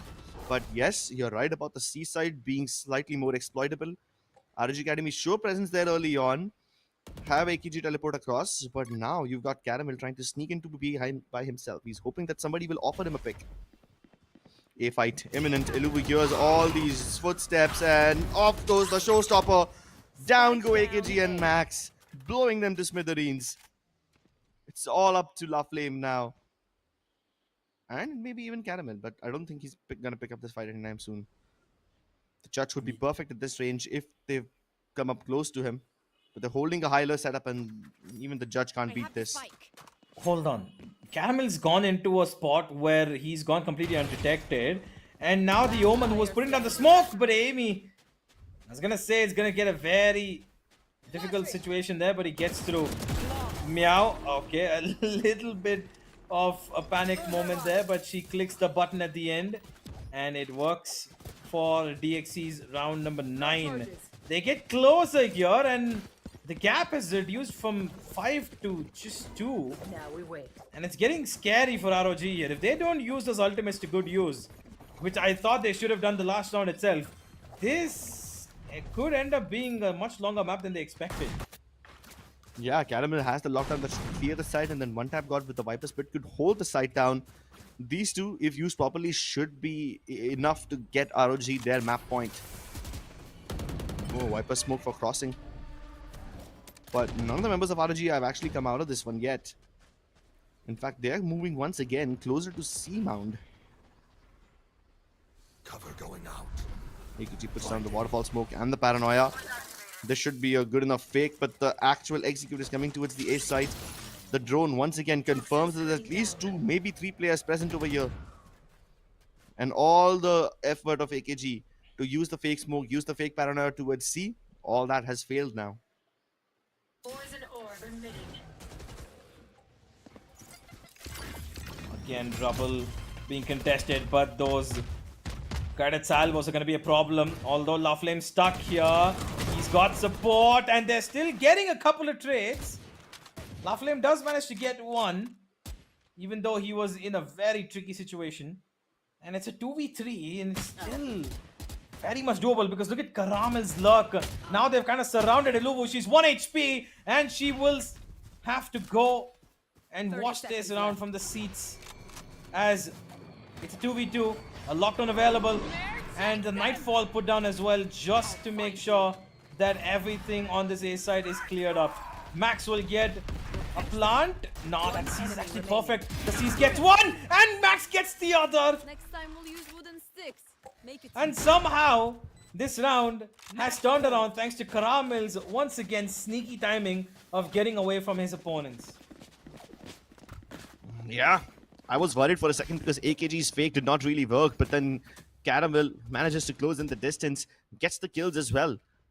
And they dodged the Rolling Thunder. They knew that .exe would challenge them as they tried to plant, so they were ready for the battles. They were ready for the gunfights. And with that, it's almost a 2-0. Map point for ROG Academy, which will put them 2 maps up. Oh, that's a big dive from La Flame. Paranoia gets Iluvu. Casper opens the door, flings it open, hoping to somehow rescue her blind teammate, but she also ends up falling. It's Twirly, who's trapped near the boxes. One tap god will put her out of her misery. And Iluvu, once again hoping to defend the garden area by herself. Caramel this time wary that somebody could still be present. It's almost done. Okay. Okay, me. Okay. Yeah, no, not the best. Attackers win. Okay. Clearly she felt the frustration towards the end of the game there. Meow. I feel you. I felt that in a lot of my games as well. You know, it's not been the easiest of games for them for sure. They did have a good set of momentum based rounds in both the first and second half.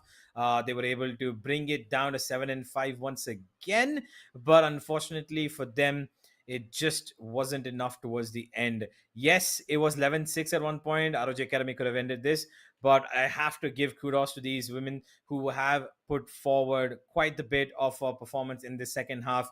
Individually as well, quite a few of them stepped up. Meow had a round for herself. Eluvo had a round for herself. Tuoli had multiple rounds for herself. But in the end, ROG Academy just a little bit more better on those trades. Even in that round where we saw that it came down to a 1v1 for La Flame and Meow 16K, it again, you could see that even though La Flame was caught in such, not La Flame, forgive me, the team of ROG was caught in such difficult positions, they were still managing those trades very quickly. And that's exactly why ROG ended up winning even this second map of Lotus, as we now wait for them to play on Split, wondering if that's going to be the final game of this show match. Yeah, I get where the frustration is coming from for .exe. I mean, there were quite a lot of interruptions in this game, so that also adds to the feeling. But given everything that they faced and all the situations they were in, .exe did a decent enough job of digging them out of some precarious positions, but then they put themselves in some precarious positions as well. Many of them being planting their spike at undefendable spots. Happened in the first round Yeah. itself and the second last round, where in the first round they planted and there was a ninja diffuse by Max. In the penultimate round, the spike plant was denied itself by one tap god. So yeah, all those situations, they were a bit tough to deal with. And then there were several Yeah. rounds where both these teams just brawled in the first 10 seconds, like literal sticks and stones battles towards A double. And that results in a 2v1 or a 1v1 with like 90% of the players dead. Yeah. And with that, ladies and gentlemen, it's map number 2 concluded, as it is going to be one tap god who takes the name for himself. And of course, so does Karamel. His lurks were absolutely brilliant. His hold in that first half was also great. He was the Five backbone. first bloods. Yeah, and even though AKG was a part of this playing five this time, unfortunately, due to Lavish being unavailable, who, by the way, I believe is now back, Hmm. we did not see that much of a change in ROG's performance, except, yeah, a couple of rounds here. AKG did get caught off guard, where there were rounds where the smokes were very important, where they needed them. But ROG still found a way to outmaneuver through it, which shows their adaptability, right? Even though the thing is that they want their main four players to take up so much attention, that Karamel almost always found a way to actually circumvent these holes and loopholes that DXC left lying around.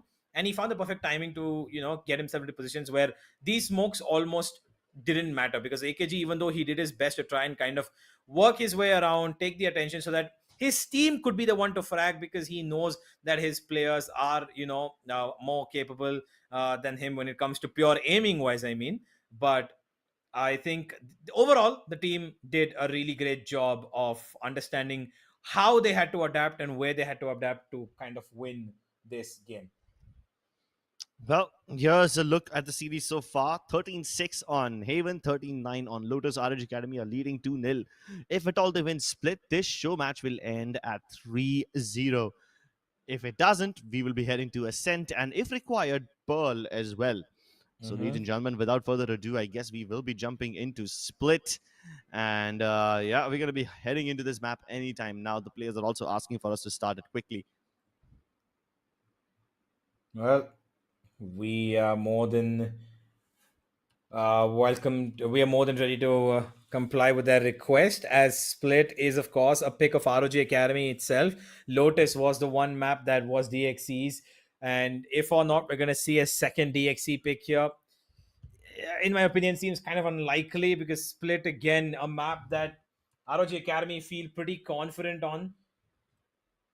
But Crips, I want to ask you if there's any changes that need to be, or I would say not changes, more in the sense, what do you think DXC have to change in terms of game style? I feel like the game plan of what they want to do in terms of utility is there, but do you feel like they should just kind of forsake the utility for a little bit and go more on the aim duel part, or should they just continue on I trying to perfect their utility plays? no, the utility usage is fine. The utility usage is great, but there are certain instances where ROG don't respect the utility, where they push through smokes, where they just Yeah. completely disregard all the setups that .exe have. In those kind of situations where ROG Academy is forcing duels upon you, at that point Mm-hmm. it's kind of pointless to go back to utility. At that point, maybe DXE can perhaps focus on the duels, but that Yeah. is also mostly because ROG is forcing the issue. If ROG were also playing in a rather disciplined fashion, in a rather slow fashion, then .exe will have the edge in terms of utility usage. Absolutely. I think that if honestly, I'll tell you what, it's split and they're playing on defense. You know what? Why don't you abuse a few judge plays? I would say, you know what? Just sit Hmm. in Ven, sit in A main, sit in B main, play a little bit of judge. Yeah, La Flame does it quite the bit often as well himself. Catch them off guard because you know they're pushing smokes, right?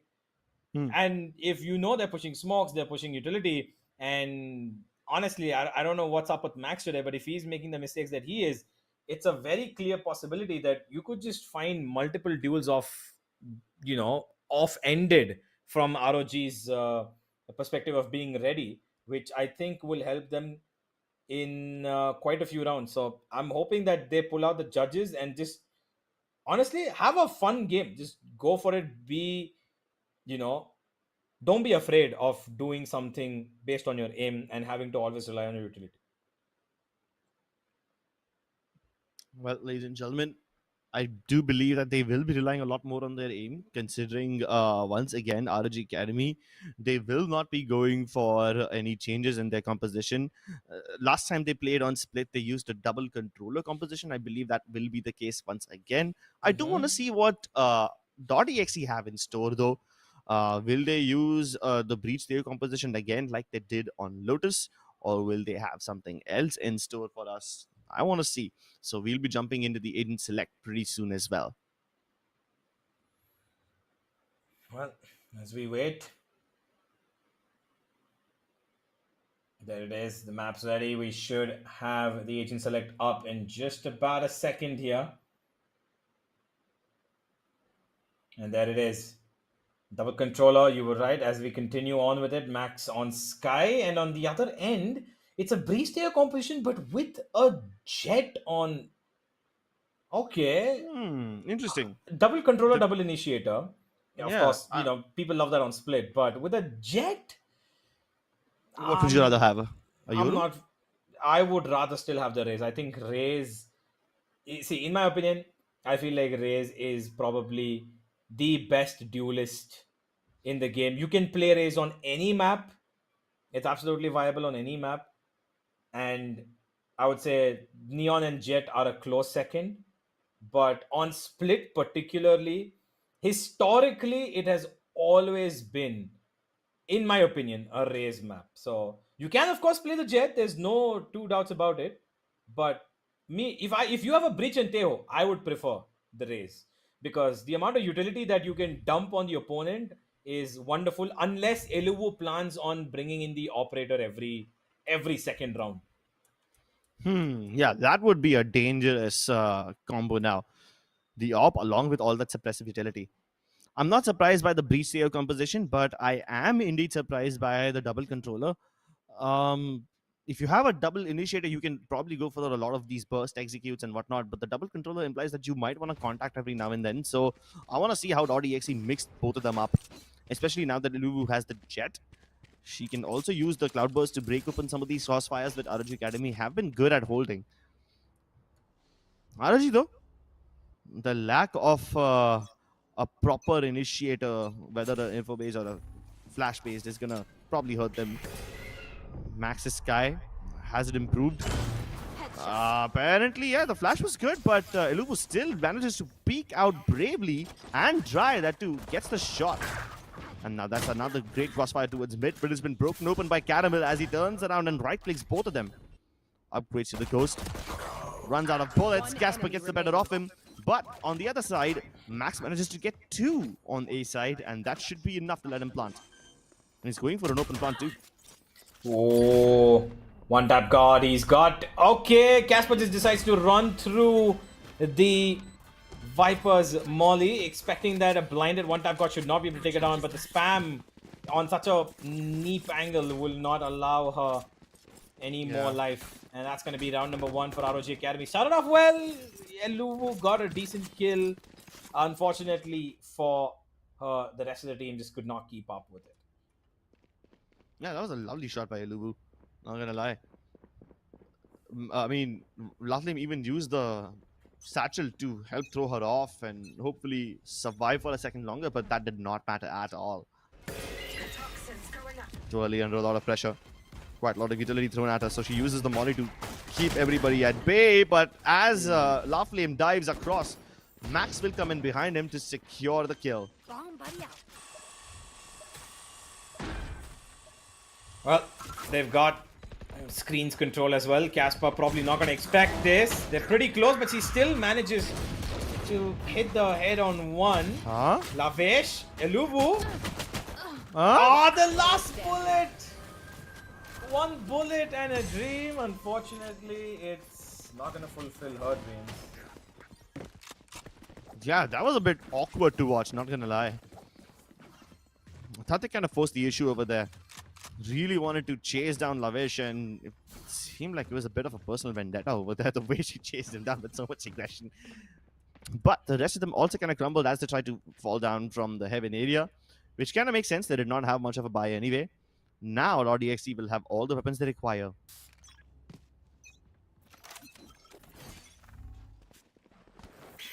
Well, that's a lot of footsteps. Casper immediately gives out the call. Now 16k, ready to help her out. There's an Omen Smoke and a Viper's Wall over there to stop her from seeing anything. And before Casper can get to safety, Lathlim will dive and get the better offer. Caramel, just hoping that he finds something through the smoke. Eluvu's on heaven. She's got no more support. Searching under and over for just nothing but dust. And she will be turned to digital dust herself. And we move on to round number 4 as ROG Academy will continue on the same momentum as they have across both maps in the first few rounds. They've had a bit of a hold until when DXC try to understand and adapt to their tendencies, and then we see a couple of rounds being strung together by the women.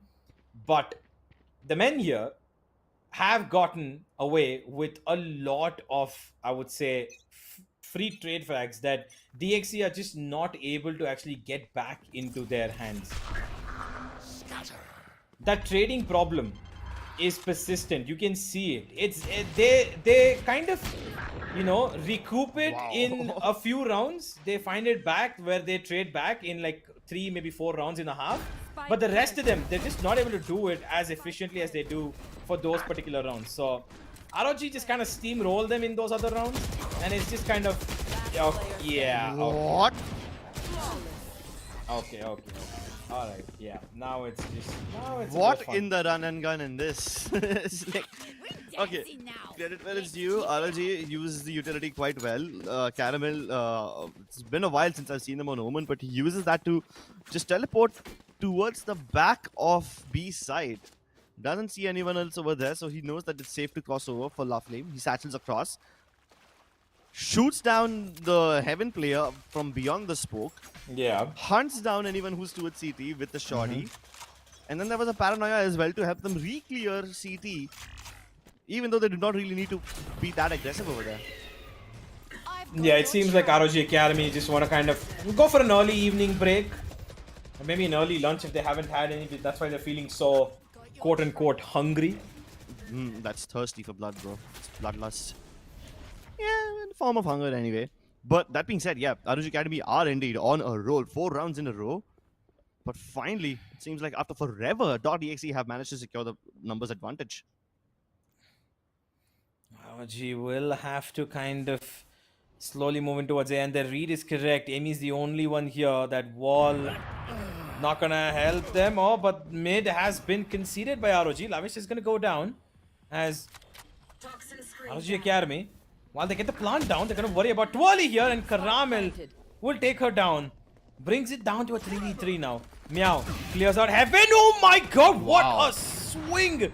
That flick of the wrist quite literally broke her own. And probably the opponents as well.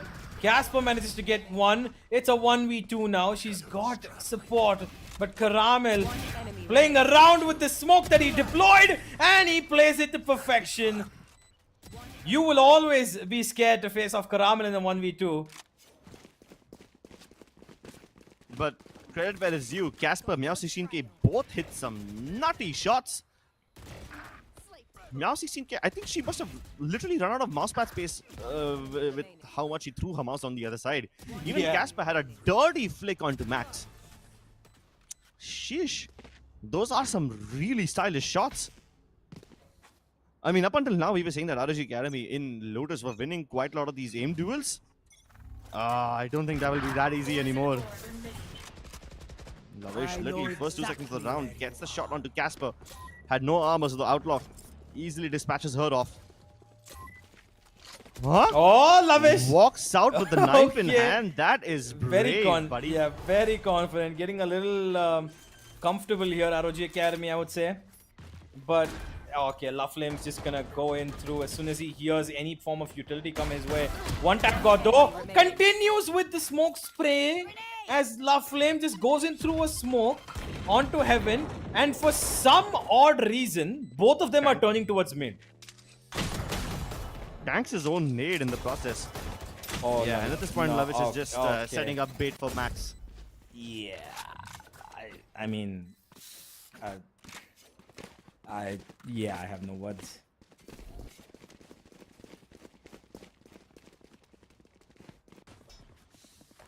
But you do have some feelings about this, don't you? Oh yeah, some for sure. What are they? Can't explain. At least not in words that I can put on broadcast. That tells me everything I need to know. Well, No, I don't once want to meet you. Yeah, oh, okay. Hey, I'm not one who smiles at people. I forgot what you were even talking about that time. Oh god, that's a massive brawl towards A main. Max with 2. Twirly and Ilu would try to force the issue. But take a look at this. Caramel, while all of this was happening on the A side, they take control of B. And they're going to go for the plant as well. Casper has the shot at step. Can go across, but chooses to face Max instead. And meets her demise. It's all up to Ilu. If she pulls this off, honestly, 65 HP, 1 updraft, a bunch of knives. Yeah, I was getting a little too ambitious. But hey, 7-0, and it seems like ROG Academy came to the 3rd map feeling a whole lot more, I would say, rushy feeling. You know, rush B, but Yes. they're doing it across the map. Famous Russian words, translation of which will not be provided. Yes. If anyone understands. Yeah, they rush already B, know. rush A, wherever you want to go, and that's what they're feeling. But all this, all these deaths that have been accumulated across the last couple of rounds have awarded DXC with a couple of ultimates here. And Elu has also gotten off. While she's gone down herself, she did deal a bunch of damage onto Lavish as well. Boombot gonna clear out a bit of space. But that orb is a little off place there. Twirly with this Viper Spit in mid, gonna secure it hard and clean. She's gonna allow no sort of attacking presence towards that mid side. But there is a camera that's constantly checking inside that smoke.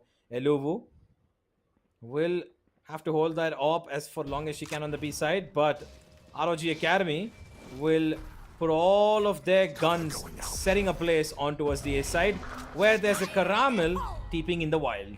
I've got your trail. Caramel TP's in. Laflim with the rocket goes through. And to avoid all of that, .exe have given up the site. Laflim doesn't check the angle, but at least he blows up Casper before he finally goes down. Oh, and now Max it's the gets battle for two. heaven once again. How? Max with the double. Yes, he's doing really well. But now 16K is kind of trapped over here. ROG Academy taking it in screens control, so there's no way that she could have gone.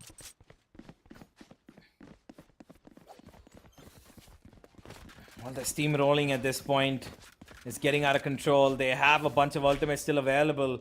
That Viper Spit, although pretty good for that mid control.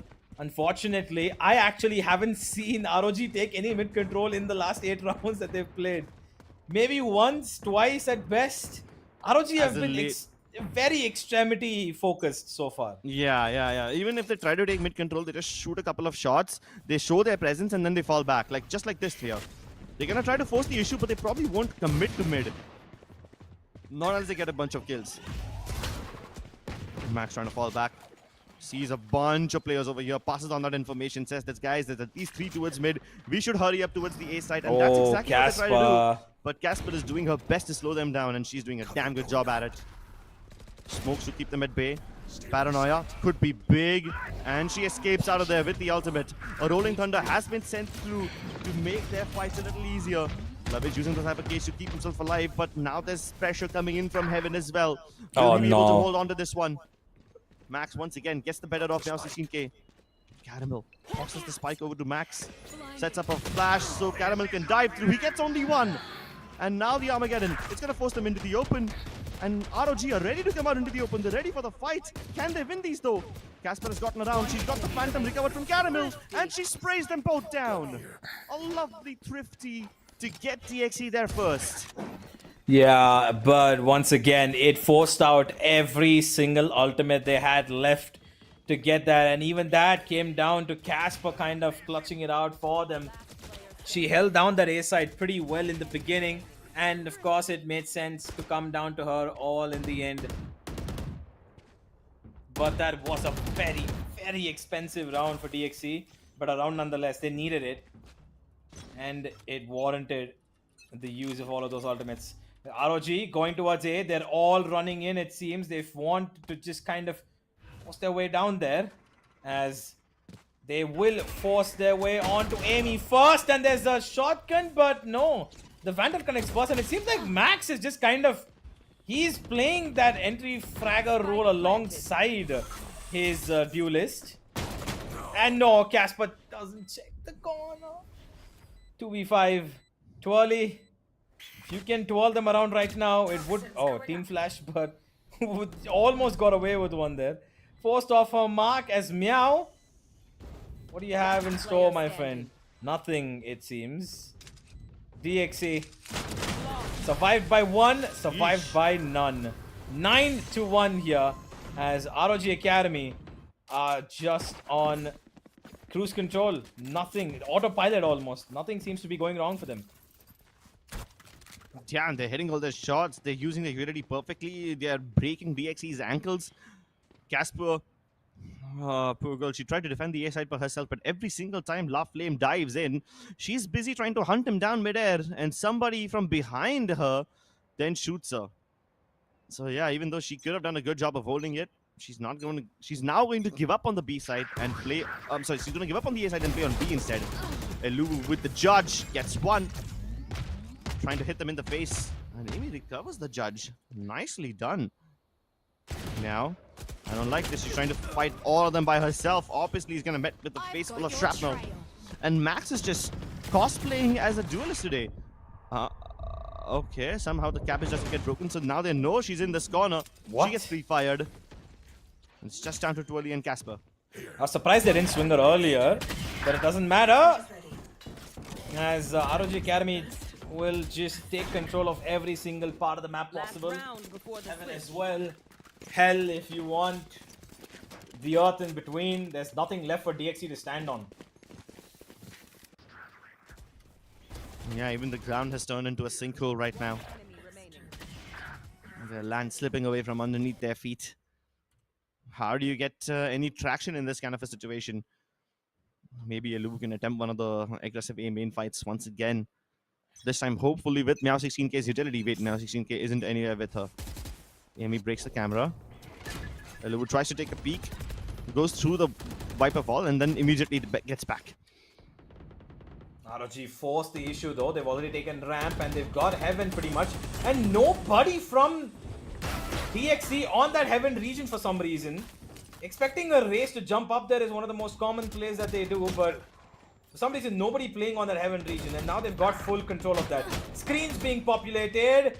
La Flame playing with fire will get delivered some himself, but Lavish gets a trade back. One tap guard on Heaven will continue to run and gun as ROG now seem to just want to run around the entire map, Switching sides. spraying bullets, hoping whichever ones they shoot like that connect.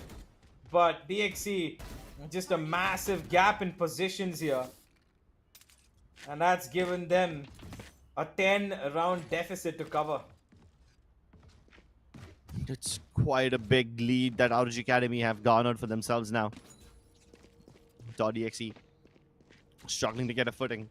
And now this pistol round becomes all the more important for them.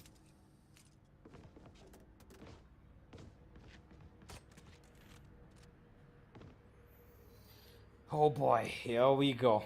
11-1, one pistol, and this could all end. One tap guard. Probably gonna take the first contact towards Mary. He's got Lavish with him as well.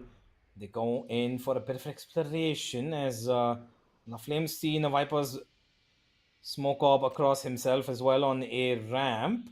One tap guard. Slowly gonna secure himself a bit of a deeper position as Max tries to be aggressive on towards A main. Caramel holding that flash on contact just in case they come through, and the flash is actually pretty good. Nate goes through to cover off main. Lavish finds one. Max gets one. Lavish gets a second. And it seems like DXC's hopes are coming to an end as they have 12-1. .exe will have a full stop dot to their ROG Showmatch series, it seems, as they are most likely going to succumb to these injuries that they've sustained across the last 10 rounds. And it's been rather one-sided compared to the last two maps that we watched them play.